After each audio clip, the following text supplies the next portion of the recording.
Bonjour, ici Daniel Yvon de CTRB et aujourd'hui, nous sommes en compagnie de M. André Villeneuve, député de Berthier au niveau provincial, et on va faire une rétrospective de la dernière session parlementaire qu'il y a eu à Québec. Bonjour, M. Villeneuve. Bonjour, Mme Yvon. Ça me fait plaisir de vous avoir ici dans le temps des fêtes, comme on dit. Plaisir partagé, je vous dirais.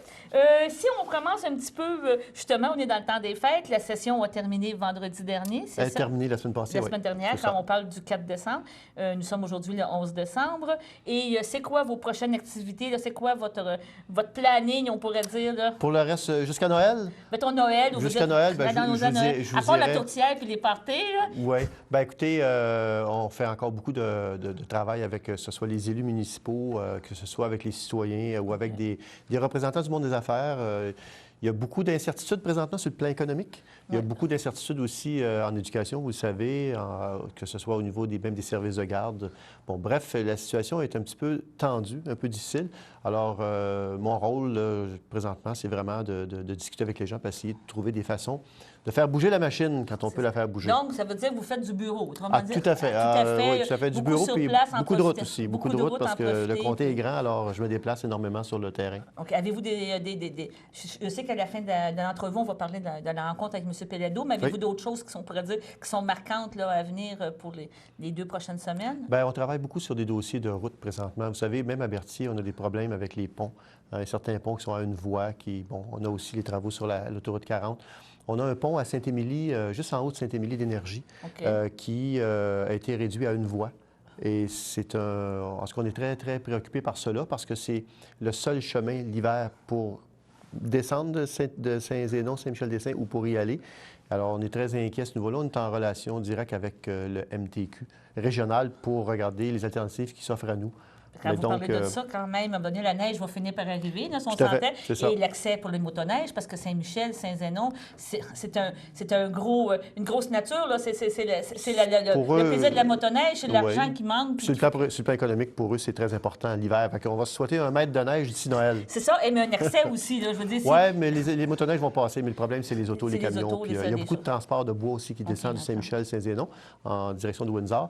Et le pont étant rétréci à une voie, ça complique les choses. Donc, au niveau des routes, on a malheureusement dans la région, on a un historique au niveau du financement des routes qui est pas très reluisant. Tout à fait. Oui. Comme en santé d'ailleurs, en éducation, on pourra en reparler un autre jour. C'est ça. Oui. Mais on pourrait parler au niveau des routes. Oui, c'est un petit peu en étant difficile. Puis il faut accélérer un petit peu. C'est parce que souvent, ils vont considérer les travaux qu'ils font sur l'autoroute supérieure ici, là, la 40, puis ils disent, bien, vous avez pas mal de sous dans la Naudière, regardez, mais il ne faut pas considérer ça, c'est exceptionnel, puis c'est les autoroutes supérieures, donc ça vient comme masquer la réalité qui est la nôtre, qu'il n'y a pas beaucoup d'investissement au niveau des routes dans la Naudière, notamment au niveau du développement des routes. Donc, il n'y a pas de plan de développement de nouvelles routes et on en aurait besoin, notamment, là, je pense à relier Saint-Donat à Saint-Michel-des-Saints, la fameuse route 3. Là.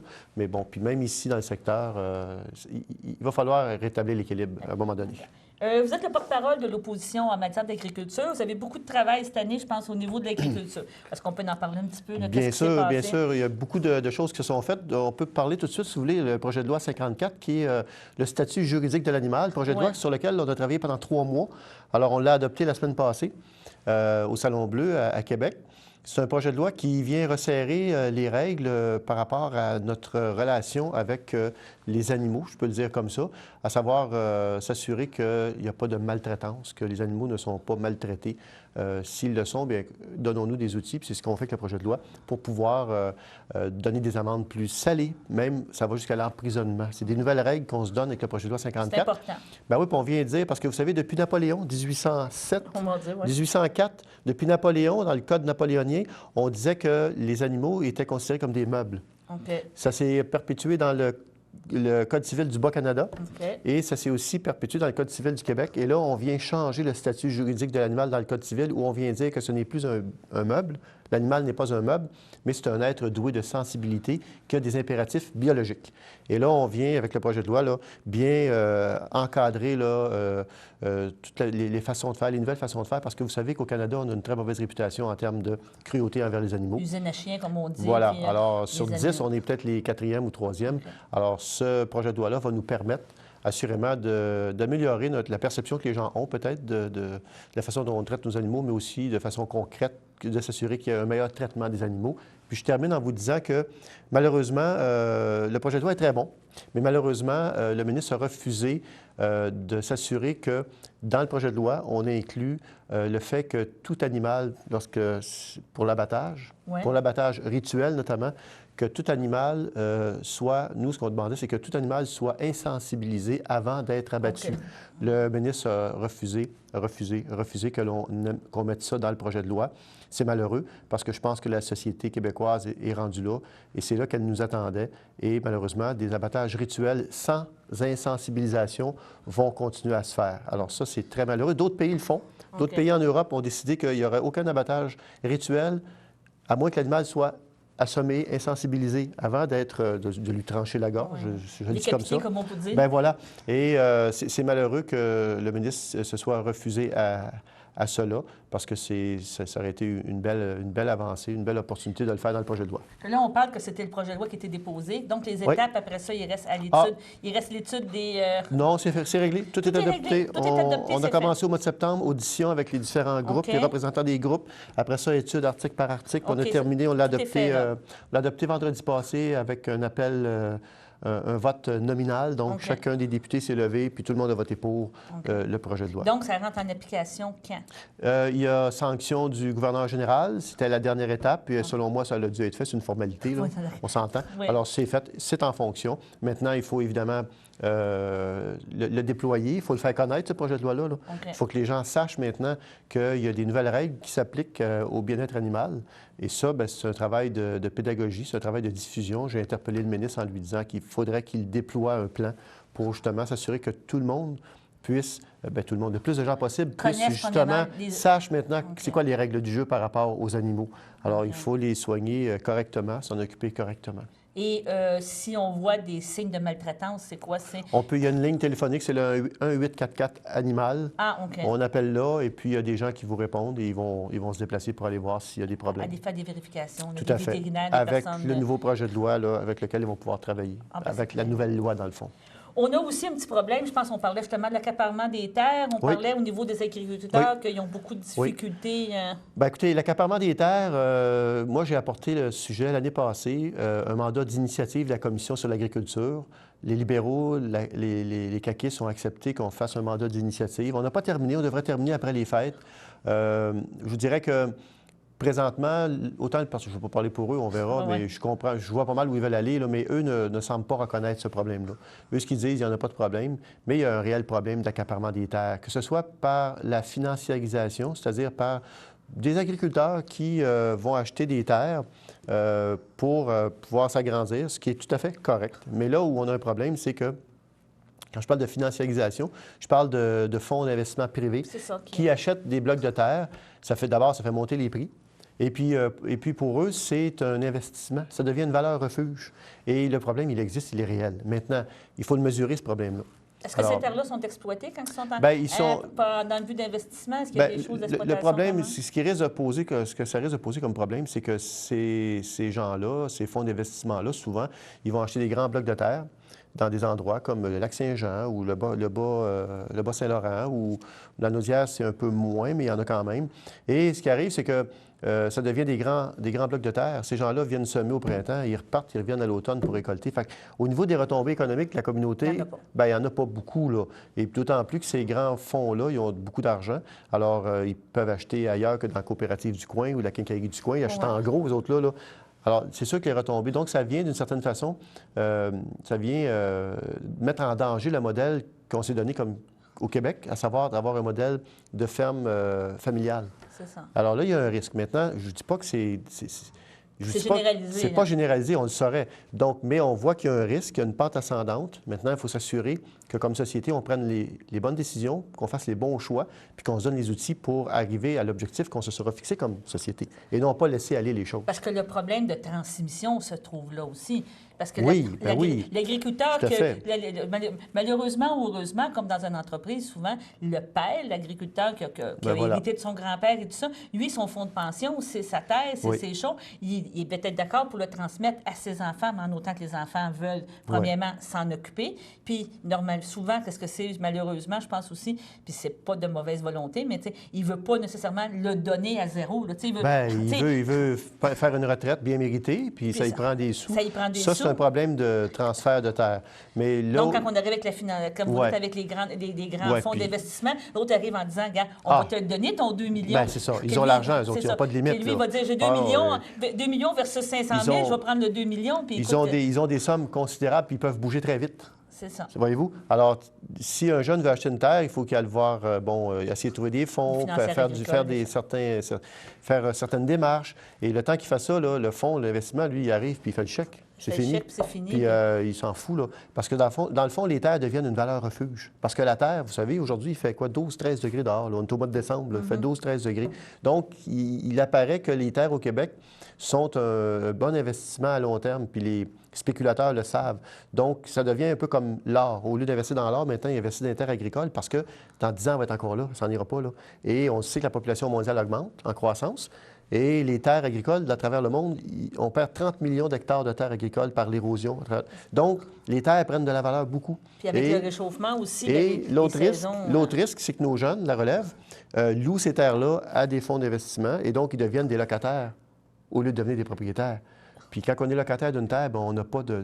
la garantie là, pour pouvoir emprunter et fonctionner, c'est le fonds de terre. Mais là, vous n'avez pas de fonds de terre. Voilà. C'est un problème qui est sérieux, mais bon, on va continuer à faire ce qu'il faut pour s'assurer que les décisions soient prises, on l'espère, par le gouvernement actuel. Puis, en plus de ça, on est allé rajouter le libre-échange.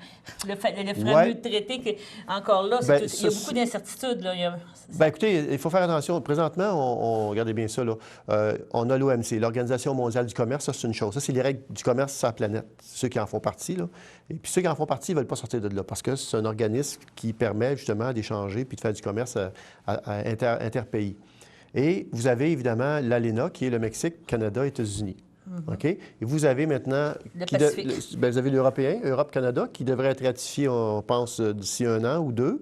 Ça, c'est 500 millions de nouveaux consommateurs qui s'ouvrent pour le Québec. On est 8 millions, il ne faut pas oublier ça. 500 millions là.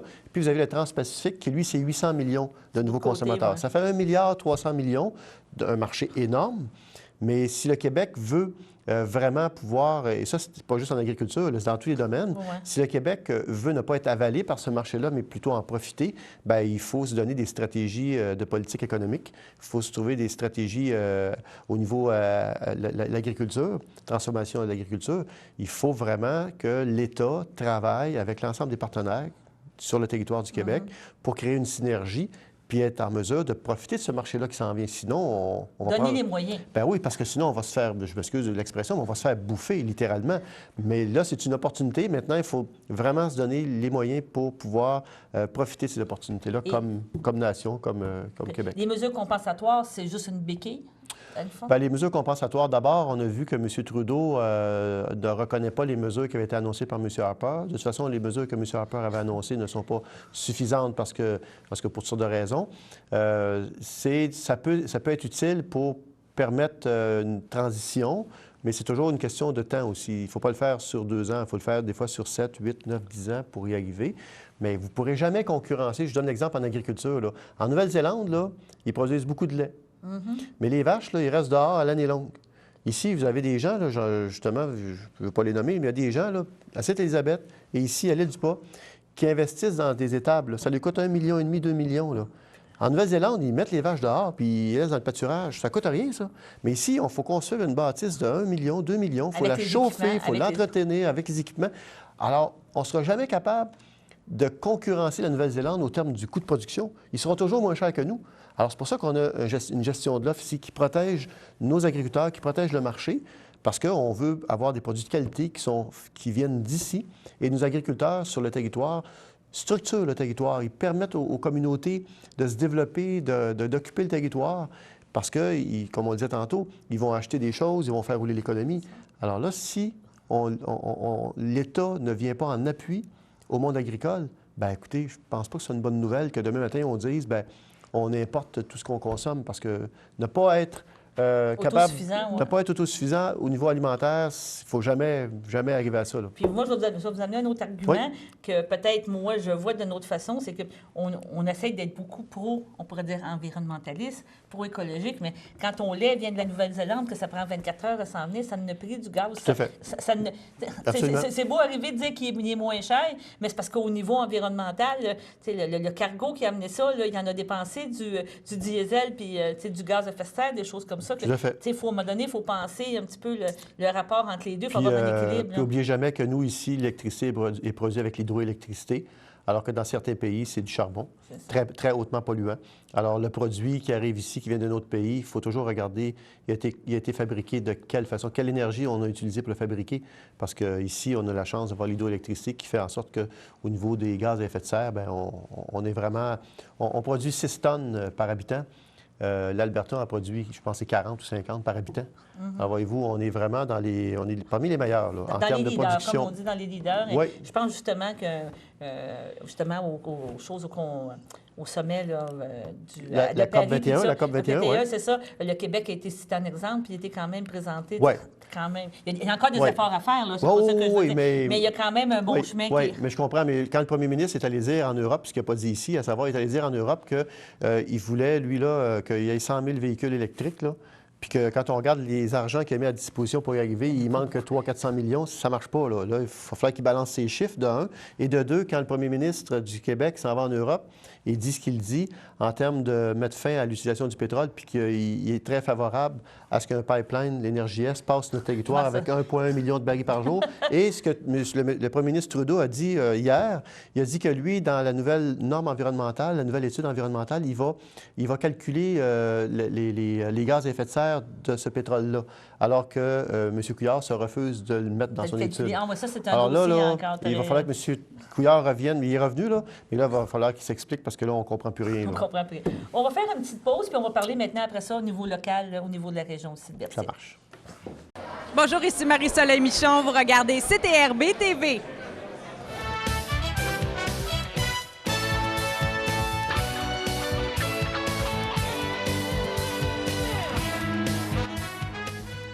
Nous sommes de retour avec M. André Villeneuve et maintenant, nous allons parler un petit peu justement de la région.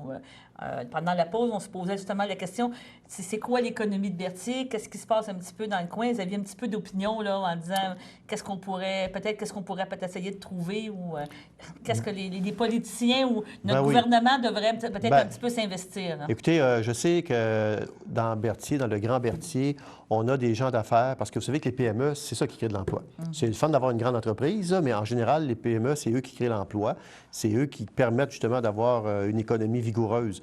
Et on a des gens dans Berthier, dans le Grand Berthier, des entrepreneurs qui sont très impliqués. C'est des passionnés, ils font un travail extraordinaire.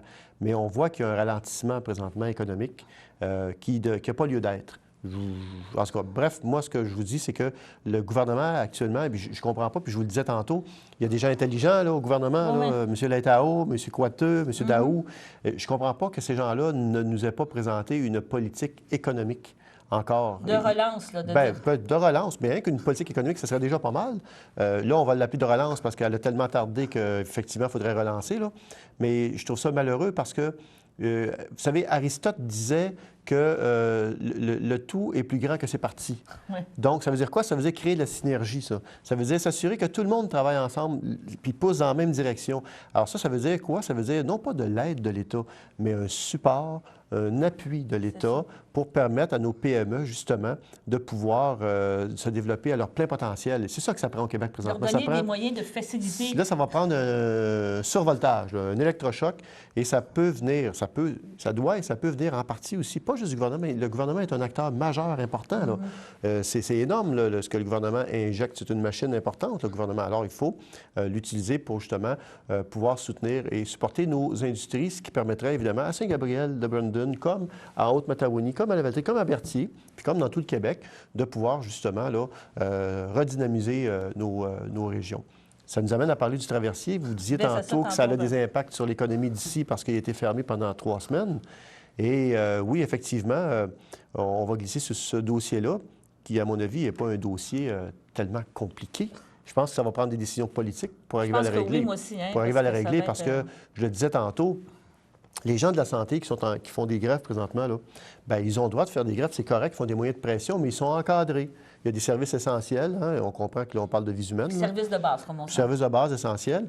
Alors là, il faut absolument qu'au niveau du traversier, sans brimer le droit de faire des moyens de pression ou de faire des arrêts de travail des gens qui travaillent sur ces traversiers-là, mais au moins s'assurer aussi qu'il y a minimalement des transports qui se fassent matin et soir, là. Si demain matin, on coupe la 40 en deux ici, là, ça ne marchera pas, là. Bien, c'est pareil, le traversier, là. Il y a des relations privilégiées, d'ailleurs, entre Berthier et Sorel depuis toujours. Depuis toujours, Même ouais. ça se faisait l'hiver en patin à l'époque, puis à pied, sur la glace, là. Mais ces relations-là, elles sont toujours là.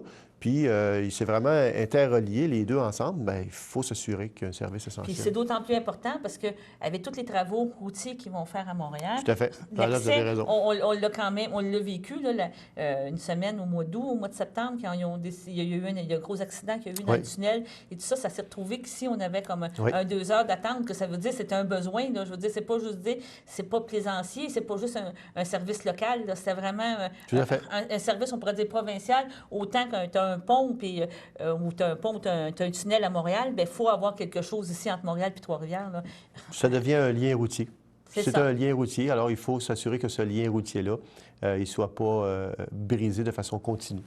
Qu'il y ait des moyens de pression, que les employés puissent avoir des moyens de pression. On comprend tout ça, puis on est d'accord avec ça, mais il faut s'assurer que le lien n'est pas brisé totalement. Puis malheureusement, même si toutes les fois qu'il y a des grèves, les gens ramènent l'idée d'avoir un pont, c'est pas quelque chose qui est réaliste, parce qu'on a déjà reparlé, puis vous venez de Lanoraie, vous le savez, je veux dire, la meilleure place serait à Lanoraie, et Lanoraie, on parle des tourbières. On aurait les empattements des différentes bretelles là, qui tomberaient carrément dans les tourbières de Lanoraie. Ça, on parle de 30 mètres, pas 30 mètres, pardon, de 10 mètres de tourbière, puis après ça, on tombe sur un sol glaiseux, puis on n'y arrivera pas, là.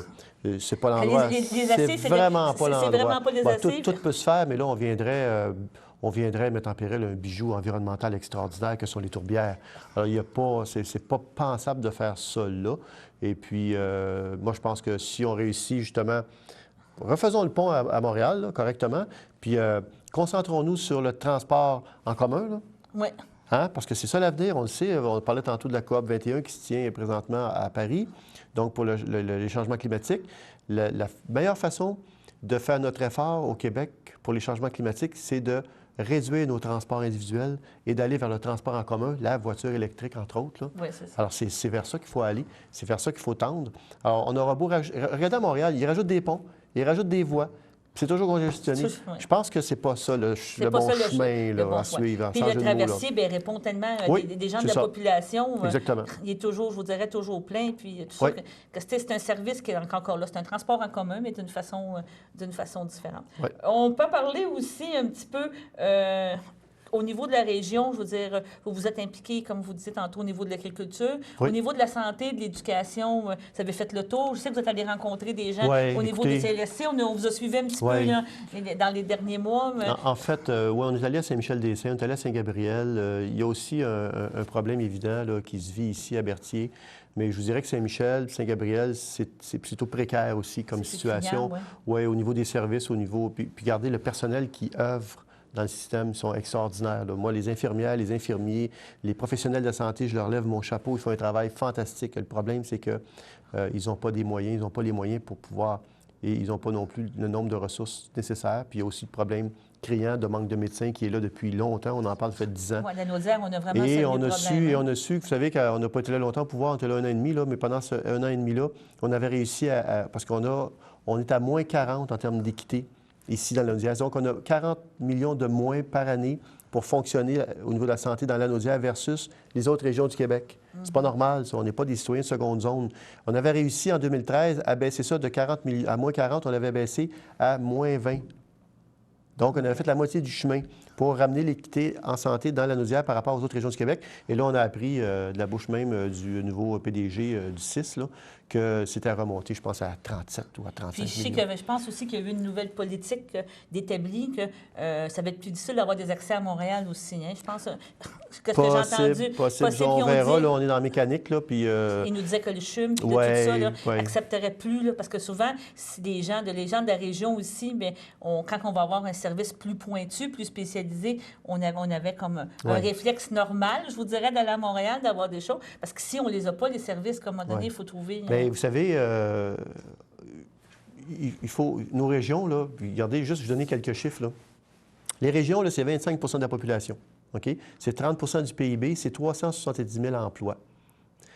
Le gouvernement actuel, là, il a fermé, il a aboli Solidarité rurale, qui était son organisme conseil. C'était l'organisme privilégié conseil du gouvernement pour lui donner des conseils comment occuper le territoire. Ils l'ont fermé. Ils ont coupé les budgets en développement local et régional, 180 millions. Ils ont aboli les CRI, les CLD, Forum Jeunesse, les tables VHR. En forêt, on parle de moins 40 Écoutez, ils ont diminué le nombre... En fait, ils ont carrément brisé la concertation qu'on avait avec les CRI. Des coupures de 55 dans les budgets. Puis là, la liste, j'en ai une page complète ici. Là. À un moment donné, là, si on veut fermer le Québec puis juste vivre à Montréal, qu'ils nous le disent, là. Ça n'a pas de bon sens. Là. Alors là, il faut que le gouvernement cesse de faire ce qu'il fait là. C'est des coupures aveugles et ça fait très mal aux régions. Comme on le sent, là. Moi, quand je suis allé à Saint-Gabriel, puis je suis sur le terrain tous les jours, à Saint-Michel, puis même ici, on sent les gens, là, il y a un sentiment de... Comment je dirais ça? On allait dire le mot abandon. D'impuissance, d'abandon. Il y a un sentiment d'impuissance d'abord parce qu'on dit depuis le temps on en parle, puis on n'y arrive pas. Puis évidemment, un sentiment d'abandon. Alors là, il faut vraiment s'assurer. Regardez, on a mis des belles choses en service. On a les infirmières rurales. Oui. Avant ça, il fallait que les 30 personnes d'une municipalité se déplacent, fassent 30-40 km pour aller rencontrer l'infirmière. Là, on a mis les infirmières rurales en place. C'est elles qui vont dans la municipalité. Exemple, le mardi matin, de 8 h à midi, elle est dans telle municipalité, tout le monde prend ses rendez-vous, prise de sang, c'est réglé. L'après-midi, elle est dans l'autre municipalité. Alors, il y a une personne qui se déplace pour en rencontrer 200 dans la journée, au lieu que ce soit 200 personnes qui se déplacent pour rencontrer une personne. C'est intelligent, ça me semble. Alors ça, c'est des initiatives comme ça, il faut en mettre davantage encore en place. Puis ça, c'est une idée citoyenne. Pas moi qui ai inventé ça. C'est des citoyens, à un moment donné, ont pensé à ça, puis ils ont mis en place, ils ont développé l'idée, puis on a réussi à le mettre en place, les infirmières rurales. Donc, il y a des moyens de faire. Oui, des fois, il faut changer les paradigmes, il faut changer nos façons de regarder les choses pour le mieux, puis pour la population. Alors, le Québec est un grand territoire, il faut l'occuper. Puis si on veut l'occuper, bien, il faut s'assurer qu'il y a des services minimaux qui sont offerts aux gens. Alors, un médecin, fibre optique, Internet haute vitesse, de l'éducation, évidemment. Et tout est là. Tout est là, mais là, le signal qu'on entend du gouvernement, c'est qu'il est en train de démanteler les régions du Québec. Enfin. C'est pas évident. En dernier point, pour terminer un petit peu notre rencontre aujourd'hui, on a une petite invitation spéciale dans le fond à faire aux gens, parce que c'est très important, c'est très intéressant. Monsieur Péladeau va être dans la région aussi, donc exactement. Je pense que ça va être une façon de la connaître. Et c'est quoi votre dynamique avec Monsieur Péladeau? Moi, avec M. Péladeau, écoutez, je vais vous dire une chose. M. Péladeau est une personne extrêmement brillante et intelligente. Puis je ne dis pas ça par complaisance, je le dis parce que c'est réellement ça. C'est pas un politicien de carrière. Ça, je trouve ça important parce que c'est pas quelqu'un qui est en politique depuis 30 ans ou 40 ans. Puis il me semble que, je sais pas, moi, je trouve ça rafraîchissant. C'est pas un politicien de carrière et c'est quelqu'un qui est authentique. Il vous parle comme je vous parle, puis il va parler aux gens comme je parle aux gens. C'est quelqu'un qui est très authentique. Alors moi, j'invite les gens, écoutez, on organise le 16 décembre prochain, mercredi le 16, à La Valtrie. C'est un 5 à 7. M. Péladeau va être sur place comme orateur. Et puis, il ne faut pas de cachette, c'est pour faire la campagne de financement. Vous savez, un parti politique, il faut ramasser, moi, je ramasse à peu près 18 000 par année pour pouvoir faire de l'activité politique. Hein? Louer des salles, inviter des gens pour venir nous discuter de sujets, etc. Donc, faire de l'activité politique. Puis ça fait partie de notre démocratie aussi. Alors, donc, c'est le 5 à 7 du 16 décembre, mercredi 16 décembre, c'est pour ramasser des fonds. Ça coûte 100 $ pour le billet d'entrée. Ceux qui sont intéressés, qui pourraient être intéressés à venir entendre M. Péladeau, vous pouvez rejoindre M. Denis Boucher au 450-586-6032, donc 450-586-6032. Vous l'appelez, vous lui demandez l'information, puis si jamais ça vous intéresse, ça va lui faire plaisir à Denis de vous réserver un billet.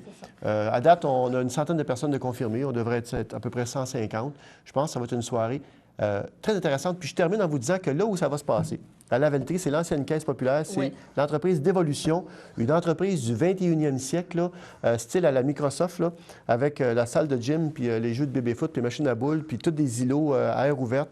Ils sont 35 qui travaillent là. L'entreprise fait affaire avec 130 pays à travers le monde. Quelque chose, hein? C'est hallucinant ce qu'ils font. Triotech aussi, hein, je crois. Non, c'est pas la même chose. Non, mais Triotech, c'est dans le domaine caché. C'est non, pas mais, la même chose. mais qu'est-ce que je veux dire? C'est un petit peu dans la même veine là, de jeu. Non, Eux autres sont en Triotech, jeu. c'est les jeux vidéo, tandis que d'évolution, c'est des gestions de mots de passe. Ils font OK. affaire avec la défense américaine. Oh mon Dieu, OK. Écoutez, la fameuse NSA puis le fameux CIA et tout ça. Là. Écoutez, ça vaut juste d'aller voir puis visiter l'entreprise, ça vaut la peine. En plus, ben, en prime, vous avez M. Pelado qui sera va nous faire un l'orateur. discours aussi. Tout à fait. Je pense qu'il va parler justement de l'impact, je pense. Et j'y serai bien sûr. Et bien oui, pour Ben vous oui. rencontrer aussi. Tout à fait. Ben, en tout cas, on vous remercie beaucoup de votre présence. On va vous souhaiter un joyeux Noël. Ben, vous aussi, une bonne année vous aussi, 2016, vous aussi. beaucoup de dossiers. Oui, c'est ça. Ben, vous aussi, d'ailleurs. Oui, c'est ça. Mais tu sais, beaucoup de dossiers, beaucoup de choses à travailler pour nous. Ouais. Puis on se reparle au On printemps. va souhaiter de la santé à toutes et à tous. Ben, d'accord. Ben, je vous remercie. Merci à vous. Merci. C'était M. André Villeneuve qui venait nous rencontrer pour faire le bilan de la session 2015 pour le gouvernement provincial. Merci et bonne journée.